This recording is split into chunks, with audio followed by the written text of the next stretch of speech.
Good morning friends. તો આજે આપણે ચર્ચા કરવાની છે શ્વસન તંત્ર વિશે।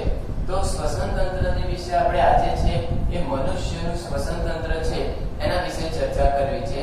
એના આગળના ટોપિકની અંદર આપણે મનુષ્યનું જે પાચન તંત્ર છે એના વિશે આપણે ચર્ચા કરી ગયા છીએ। તો અહીંયા આગળ જે છે એ શ્વસન તંત્રની અંદર આપણને એક આખી આકૃતિ દર્શાવેલી છે અને આ આકૃતિના આધારે આપણે પરીક્ષાની અંદર આ આકૃતિ દોરવાની છે અને તેની સમજૂતી છે એ આપણે આખી લખીશું એટલે આપણો જે છે એ પ્રશ્ન યોગ્ય રીતે થશે। તો આ જે છે એ મનુષ્યના શ્વસન તંત્રની આજે આપણે ચર્ચા કરવા જઈ રહ્યા છીએ કે તેની શરૂઆત ક્યાંથી થાય છે અને તેના દ્વારા કયા વાયુઓ લેવામાં આવે છે અને કયો વાયુ છૂટો પાડવામાં આવે છે, એ અંદર જતા કયા પ્રકારની પ્રક્રિયા કરે છે, એ બધા વિશે આપણે જે છે એ આજે ચર્ચા કરવાના છીએ। તો શ્વસન તંત્ર છે એ શ્વસન તંત્રની શરૂઆત જે છે કે જે આપણે જ્યાંથી શ્વાસ લઈએ છીએ ત્યાં આગળથી આપણે શરૂઆત કરીશું। તો આપણને ખ્યાલ છે કે આપણે હંમેશા નાક દ્વારા શ્વાસ લેતા હોઈએ છીએ, પણ અમુક વખત જ્યારે આપણને શરદી થઈ હોય તો આપણે મુખ દ્વારા પણ શ્વાસ લઈ લેતા હોઈએ છીએ। તો શું આ બંનેની અંદર કોઈ તફાવત છે ખરો?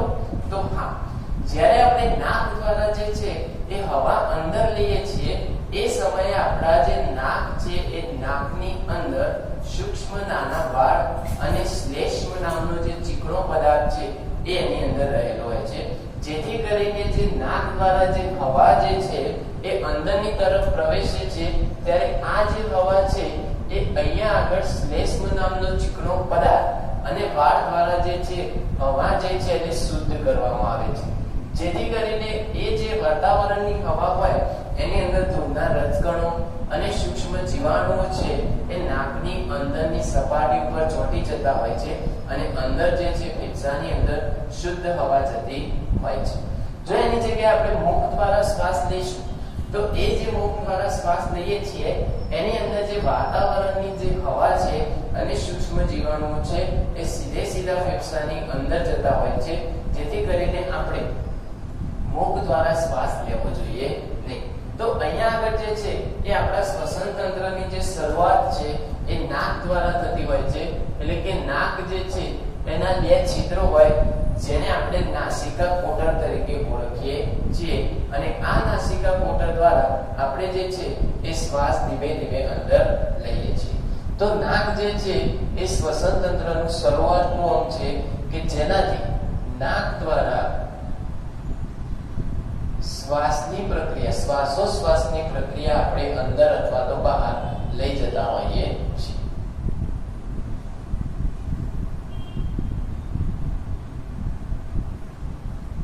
આ શ્વાસોશ્વાસની જે પ્રક્રિયા છે એ શ્વાસોશ્વાસની પ્રક્રિયા જ્યારે શરૂ થાય છે એટલે એની અંદર રહેલા સૂક્ષ્મ નાના વાળ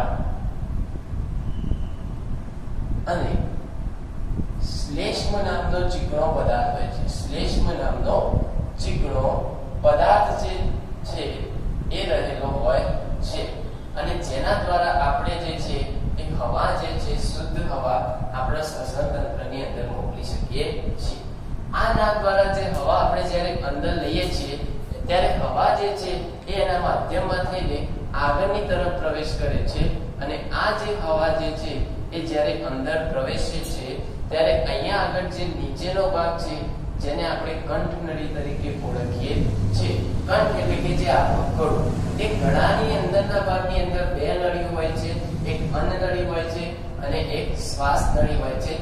શ્વાસ નળીને આપણે બીજા એક અન્ય નામ તરીકે ઓળખીશું જેને આપણે કંઠ નળી તરીકે ઓળખીએ છીએ, એટલે કે નાકની અંદરથી હવા જે છે એ શુદ્ધ થાય છે અને એ શુદ્ધ હવા જે છે એ કંઠ નળીની અંદર પ્રવેશ કરે છે। આ જે કંઠ નળી હોય છે એ કંઠ નળીની આજુબાજુના વિસ્તારમાં ગોળ સી આકાર સ્વરૂપે એક ઊર્જા આકાર નળી જેવી રચના હોય છે, જે આપણે અહીંયા આગળ સ્પર્શ કરીએ તો આપણને તેનો અનુભવ થતો હોય છે। આ જે ઊર્જા આકાર જે કાસ્તીમય જે રીંગો આવેલી હોય છે એ શા માટે આવેલી હોય છે? તો જ્યારે આપણે નાક દ્વારા હવા જે છે અંદર લઈએ છીએ અને તે શ્વાસ નળીની અંદર પ્રવેશે છે તો એ શ્વાસ નળી જે છે એ ખૂબ જ નાજુક હોય છે અને એ શ્વાસ નળી ખૂબ જ નાજુક હોવાના કારણે તેના રક્ષણ કરવા માટે આપણે આપણી જે ગળાની જે રચના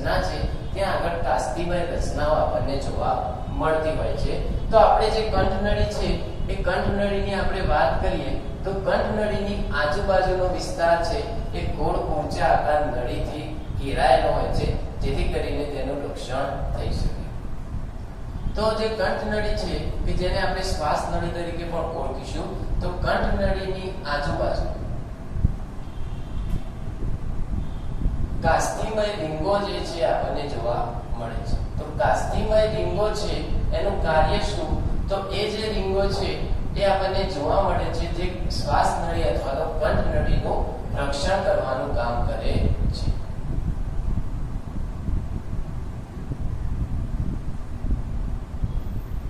જ્યારે આપણે આ જે હવા છે એ કંઠનળીથી થોડાક નીચેના ભાગની અંદર જાય છે, ત્યારે એ જે છે એ રસ્તામાં જે વચ્ચેનો ભાગ છે, આ ચોરસ પેટી જેવી જે રચના છે જેને આપણે સ્વર પેટી તરીકે ઓળખીએ છીએ. અને આપણને ખ્યાલ છે કે જ્યારે સ્વર પેટીની અંદર જે છે એ આપણા વોકલ્સ રહેલા હોય છે અને એ વોકલ્સ દ્વારા જ આપણા જે કંઠ છે એની અંદરથી અવાજ જે છે એ બહાર નીકળતો હોય છે. તો અવાજ જે છે ઉત્પન્ન કઈ રીતે થતો હોય છે? તો આ જે હવા જે છે એ શરીરની અંદર અને બહાર જ્યારે પ્રવેશ કરતી હોય છે, એટલે જે હવા બહારની તરફ આવતી હોય છે એ વખતે જે વોકલ્સ હોય, આની અંદર જે રહેલા વોકલ્સ હોય, એ વોકલ્સનું વાઇબ્રેશન થતું હોય છે અને વાઇબ્રેશન થઈ અને અવાજ જે છે એ બહારની તરફ ઉત્પન્ન થતો હોય છે. આપણને ખ્યાલ છે કે આપણે અમુક મૂળાક્ષરો બોલતા હોઈએ છીએ, એટલે જુદા જુદા પ્રકારે હવા જે છે એ આપણા શરીરની અંદરથી એટલે કે મુખમાંથી બહાર નીકળતી હોય છે. ઉદાહરણ તરીકે આપણે કહીએ કે આપણે જો ક બોલીએ તો એની અંદરથી હવા જે છે બહાર નીકળે છે, ઓ બોલીએ તો એની અંદરથી જે છે એ હવા જે છે બહાર નીકળતી હોય છે. તો જુદા જુદા રસ્તાઓથી હવા જે છે એ બહાર નીકળે છે અને અલગ અલગ રીતે વાઇબ્રેશન થતું હોય છે, જેના કારણે આપણે જુદો જુદો અવાજ જે છે એ ઉત્પન્ન કરી શકતા હોઈએ છીએ. તો અહીંયા આગળ જે વચ્ચેના ભાગની અંદર છે એ કંઠનળીના એક્ઝેક્ટ નીચે જે છે એ સ્વર પેટી છે અને સ્વર પેટી દ્વારા જે છે એ આપણે અવાજ ઉત્પન્ન કરી શકતા હોઈએ છીએ. તો બીજો એક ભાગ જોઈએ તો જે સ્વર પેટી છે એ સ્વર પેટી જે છે જેના દ્વારા આપણે વોકલ્સ છે તેની અંદર રહેલા વોકલ્સ દ્વારા આપણે વિવિધ અવાજ જે છે ઉત્પન્ન કરી શકીએ છીએ.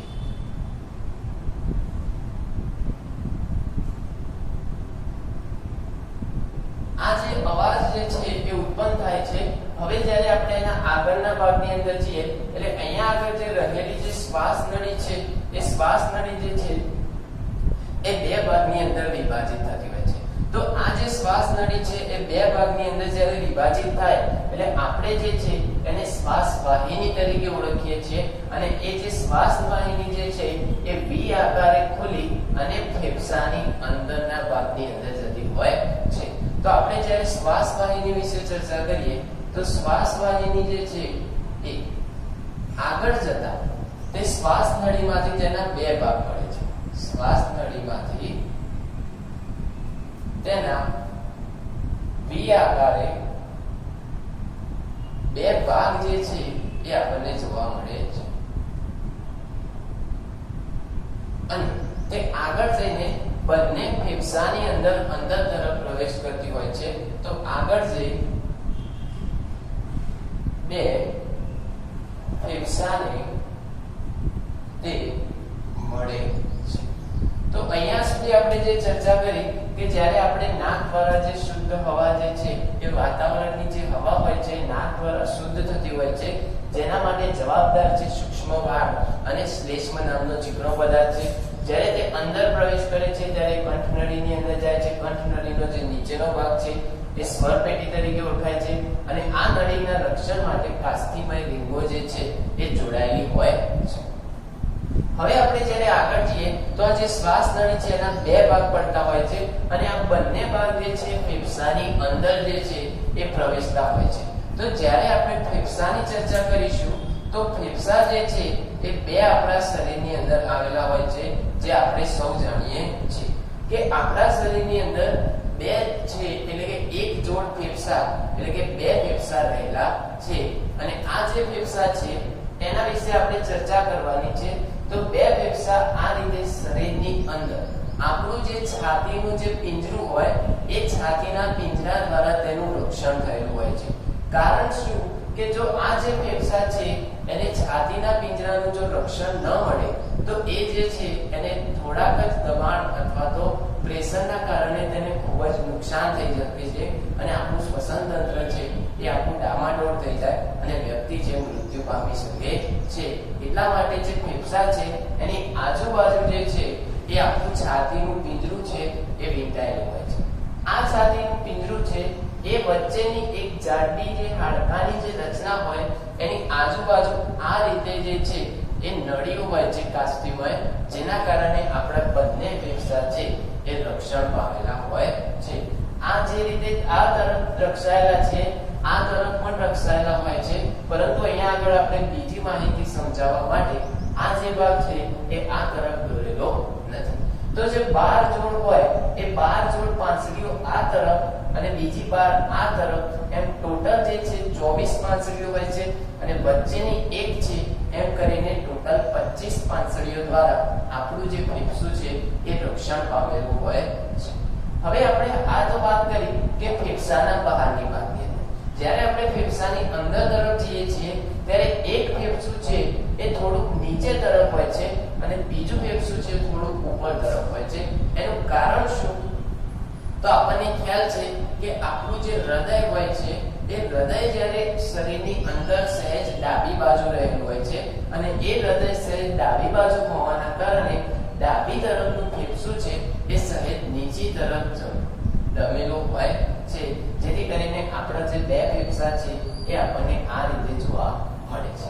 તો અહીંયા આગળ જ્યારે આપણે ફેફસાની વાત કરીએ તો આપણું જે માનવ શરીરના જે શ્વસન તંત્ર છે એ શ્વસન તંત્રની અંદર ફેફસું છે એ છાતીના પિંજરાની અંદર રક્ષાયેલું હોય છે. તો અહીંયા આગળ આપણે લખીએ કે ફેફસા છાતીના પિંજરા દ્વારા રક્ષણ પામેલા છે.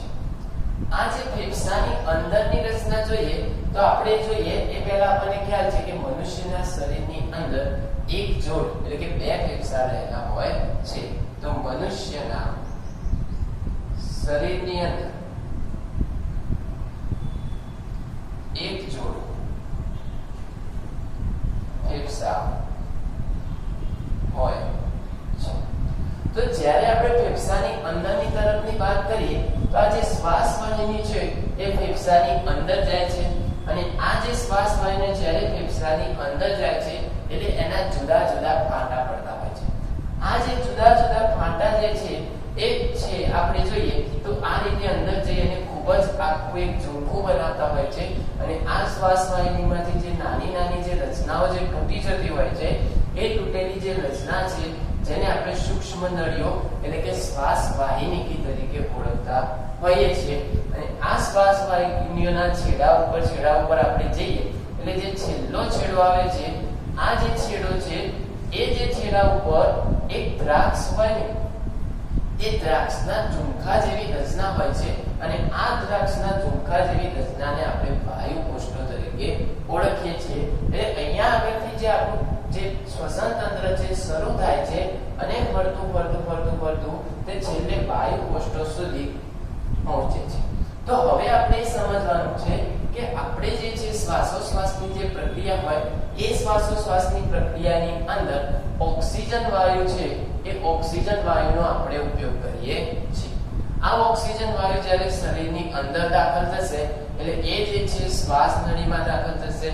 એના પછી જે છૂટો ભાગ પડતો જે છે એ શ્વાસ વાહિનીમાં આવશે. એના પછી આગળ જઈશું એટલે શ્વાસ વાહિનીની અંદર આવશે અને છેલ્લે વાયુ કોષ્ઠોની અંદર તે ભરાય છે. જ્યારે આપણે શ્વાસ અંદર લઈએ છીએ એટલે આપણું જે છાતીનું પિંજરું છે એની અંદર જે રહેલા ફેફસા હોય એ ફેફસા જે છે એ ફૂલે છે અને જ્યારે આ ફેફસા ફૂલે છે એટલે આ વાયુ કોષ્ઠો પણ દ્રાક્ષના ઝુમખાની જેમ એ ફૂલે છે અને ઓક્સિજન પહોંચાડે છે. હવે આપણને એમ થાય કે અહીંયા સુધી ઓક્સિજન આવે છે તો આ જે ઓક્સિજન છે એ આ ઓક્સિજન આ જગ્યાએથી તે ક્યાં આગળ જતો હોય છે એના વિશે આપણે ચર્ચા કરવી હોય તો આ જે વાયુ કોષ્ઠોની અંદર જ્યારે ઓક્સિજન આવતો હોય છે તો એ વાયુ કોષ્ઠોની અંદર આપણે જો આ ભાગ જે છે એને મોટો કરી એટલે કે જો ઝૂમ કરીને આ ભાગને આપણે અહીંયા આગળ બતાવીએ તો વાયુ કોષ્ઠો છે આ રીતે એક નળીમય રચના ધરાવે છે અને આ નળીમય રચનાની છેડે આ રીતે જે છે એ વાયુ કોષ્ઠો જોડાયેલા હોય છે. આ વાયુ કોષ્ઠોની અંદર જ્યારે ઓક્સિજન અંદર આવે છે ત્યારે આ વાયુ કોષ્ઠોની આજુબાજુનો જે ભાગ છે ત્યાં આગળ રુધિર વાહિની હોય છે.